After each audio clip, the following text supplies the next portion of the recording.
புதைபொருள் ஆராய்ச்சியாளர்களை திகைக்க வைத்த ஒரு காரியம் என்னவென்றால், தீக்கிரையாக்கப்பட்ட எரிகோவிலே நிறைய தானியங்களும் நிறைய பொருட்களும் அப்படியே இருக்க கண்டார்கள். ஏன் இந்த பொருட்கள் சூறையாடப்படவில்லை என்பது ஆராய்ச்சியாளர்களுக்கு எழும்பின கேள்விக்குறி. ஆராய்ச்சியாளர்களுக்கு புரியாதது பரிசுத்த வேதாகமத்தை கையில் வைத்திருக்கிற தேவனுடைய பிள்ளைகளுக்குத்தான் புரியும்.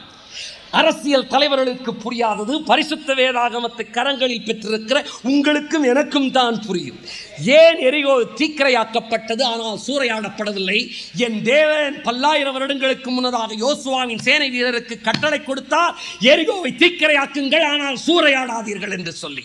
இன்றைக்கு புதைபொருள் ஆராய்ச்சி அதற்கு சான்று பகர்ந்து கொண்டிருக்கிறது.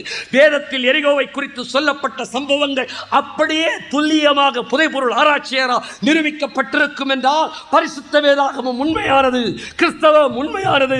கிறிஸ்தவத்தின் தேவனாகிய ஆண்டவராகிய இயேசு கிறிஸ்துவே தேவன்.